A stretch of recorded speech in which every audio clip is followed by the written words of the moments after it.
We want to give you just one more piece of how this all fits together, and then we'll talk to you about anything that you want to talk about. It is our expectation that you're going to live happily ever after as a result of this understanding that's going to come fully, momentously into your conscious awareness. Never again are you not going to understand what's happening to you or anybody else.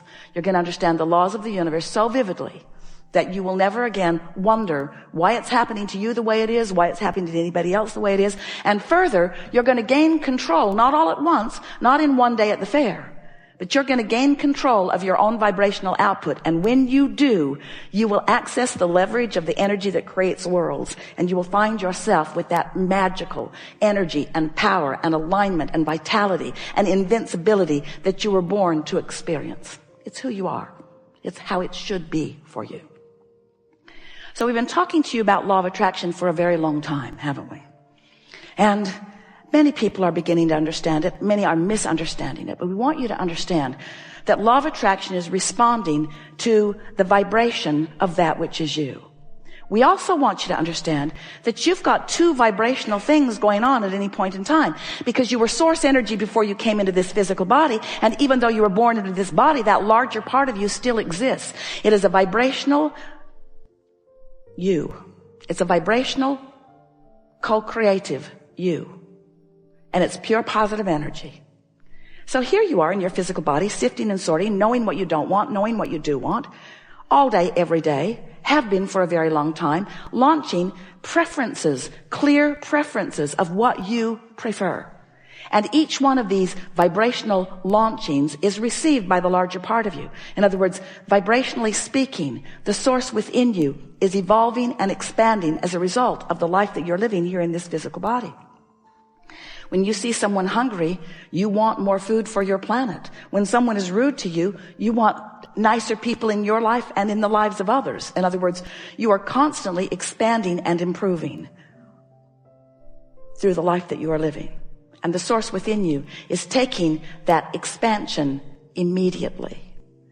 So we've been then explaining to you that without even knowing it, you've been creating this vibrational reality. It's the vibrational version that precedes the manifested version. And we explained to you that the source within you is collecting and becoming all that you are asking for. And then you say, well, if that's true, then why is my life not improving? And we say, for one very easy to understand reason. You're launching the rockets by knowing what you don't want, but then you're not practicing the vibration of what you do want often. Instead, you're beating the drum of justification of why you want the improvement. And that's that efforting factor that we're talking about that is not serving you. You're trying so hard to get what you want by pointing out that this isn't fair and this is unjust, and Kate shouldn't have won that, and they don't want me to win. In other words, as you feel the unfairness and then you stand in the justification, because there's a part of you that knows, you innately understand that you are supposed to be winning. You are supposed to be feeling good. And when you're not, you understand that there's something wrong, and then you go about trying to explain why it's wrong and how long it's been wrong and what's really wrong about it and how others agree with you that it is wrong.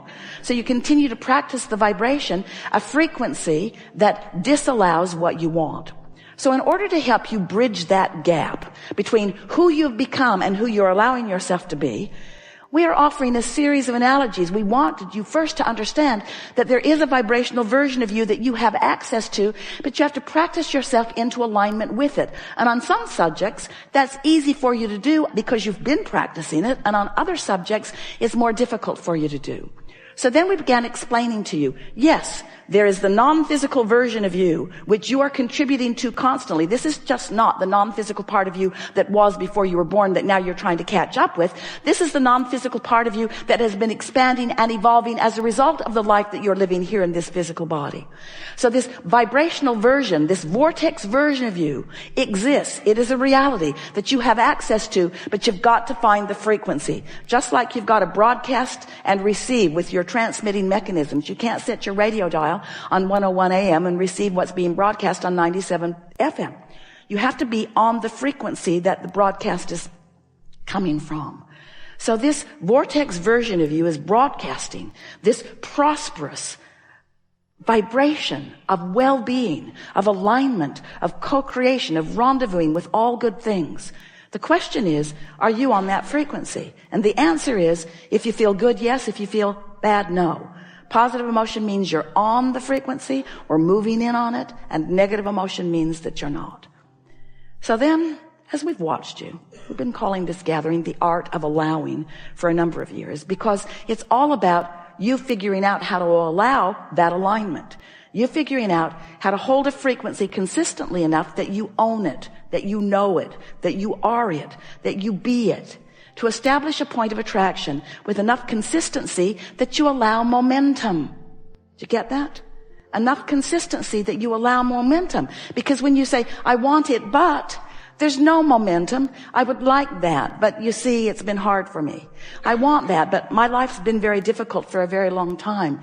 Let me tell you the ways in which it has been difficult. And we say, stop talking about the ways in which it has been difficult, because you're killing the momentum of the desire that you just gave birth to. You gave birth to it and didn't allow it to get going. You give birth to it and don't allow it to get going. But imagine if you give birth to it and allow it to get going. If you give birth to it and allow it to get going, if you identify a new desire and are general enough in your conversation. So we began talking to you about your point of attraction. And it seemed like a good way to describe it. It's like a grid that will be filled in later with the manifestations. It's like a framework. It's like the frame of a building that starts out sort of scanty. You can sort of kind of tell what it's going to be like, but all of the textures and fabrics and details are going to come later. You're going to choose them as you go along, and you're going to fill it out and flesh it out with all of the magnificent, delicious details. So you have this point of attraction, this grid. If you've been following us for a while, we've been talking to you about your emotions and what they mean. You heard us today say that negative emotion means you've got a vibration going on that you're not up to speed with. And that positive emotion means you've got a vibration going on in your vortex that you are up to speed with. So today we want you to contemplate that these emotions, which go all the way from appreciation and love and ecstasy, passion, fulfillment, love, that feeling of invincibility, that feeling of eagerness for life, you know how that feels, all the way down to despair, to a feeling of fear, to a feeling of disempowerment, to a feeling that they don't want me to win, that feeling of having no control of your life. And of course, there's every imaginable emotional word or feeling in between all of that. So now we want you to realize that you are a vibrational being and that you've got a momentum going.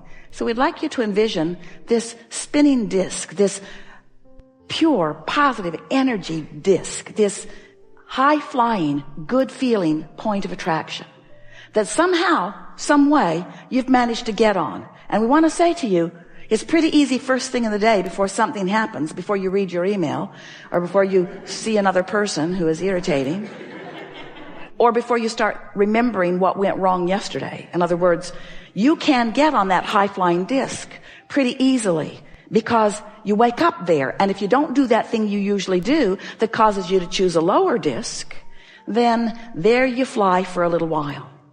And we want you to just speculate the kinds of magnificent things that you have incrementally put into your vortex of creation that will now flow seamlessly, effortlessly, quickly through the path of least resistance into your spinning grid, into that high-flying, good-feeling grid.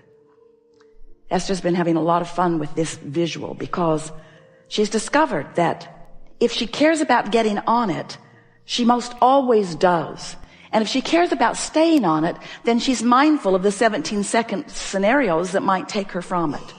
And she's also become really good at what we were offering to you earlier about if she's falling and the momentum is strong, don't beat up on Esther about it. Don't beat up on yourself. Just take the fall and set forth the intention that tomorrow you're going to get back on it. So if every morning you decide you're going to get on it, first couple of days you probably won't make it to breakfast before something takes you from it. But eventually it's where the momentum of that which is you feels most natural. It's just pretty easy to stay there, especially when you realize that by staying general, you don't challenge it, you don't risk anything. And that if you do fall off, it's no big deal. You can get back on it tomorrow. So last week, Esther announced to us, Abraham, I refuse to accept that I have to wait till tomorrow morning to get back on the disc. Because I like being on it so much. And I'm clearly not on it right now. For all of the obvious reasons, because you saw what happened. It was wrong what they said, what they did, how it turned out. Wrong. But I refuse to accept that I have to wait clear until tomorrow morning to get back on it. I'm going to meditate and clear my mind. Worked really good. I'm going to find some way of distracting myself. I'm going to find a way of slowing the momentum of unwanted things while I speed the momentum of wanted things. And this is the last piece of this opening that we want you to hear from us. Make no effort at slowing negative momentum because it just speeds it. Because this is a universe of inclusion. There's no exclusion. It's all about attraction. So when you're not going to think about that thing that you're thinking about, then you're thinking about that thing you're not going to think about. And as you're thinking about that thing you're not going to think about, you're thinking about that thing you're not going to think about. And the momentum is getting stronger and stronger and stronger. And you're feeling worse and worse and worse and getting all animated about the injustice of what you're feeling. They just don't want me to win, you exclaim. And we want you to understand that it's all about what you're doing. And when it doesn't feel good, just lay as low as you can lay, as fast as you can do it. So rather than trying to stop negative momentum, your work, this is your assignment for the rest of your life. We never give homework, but today we're going to. Find ways to get positive momentum going. That's it. That's your work. Get on the disc. Stay there as long as you can. If you fall off, no big deal. Get back on as quickly as you can. If you fall off, no big deal. Get back on. Until what will begin to happen is you'll have enough positive momentum that you'll begin feeling what the true power of influence is that we've been talking about. If you're having a no good, very bad day, Esther will say, clearly, I'm on the ornery disc. And I can tell I'm on there because there's ornery people all around me. Or I'm on the defensive disc. And your tendency, Esther's too, is to want to blame the other ornery people. Because if they weren't there with her and being ornery, she'd feel a lot better. But we want her and all of you to understand, she met them there. She met them there. It's like going to the ornery meeting. Where's the ornery meeting? Where's the ornery meeting? I want to meet new ornery friends. I'd like to be flipped off by different people in traffic today than usual. So when you begin to accept that you chose the disc and that they just met you there, it sort of takes the sting out of what they're doing, what it feels like they're doing to you, especially when you begin to accept that you have the choice of what disc you're on. And today, we think you understand it more clearly than ever before, that you have a choice of what disc you get on, and the earlier you choose it, the better chance you have of choosing the one you mean to choose. And eventually, and we're talking about a matter of a few days and weeks, you're going to predominantly be there. And when you start hanging out in that high-flying, good-feeling vibration, and you not only have the benefit of feeling good and breathing more deeply and feeling that fantastic feeling of eagerness coursing through you, but you also then begin to realize the benefit of the wonderful ideas that are flowing to you and the really good timing you have and the rendezvousing with all kinds of wonderful things. And the evidence of your disc is all around you. No matter what disc it is, the evidence of it is all around you. Then you'll begin to understand the invincible you. You'll begin to understand that you are the creator of your own reality. You'll begin to understand you always have been and you always will be, but you'll begin to exercise more deliberate control.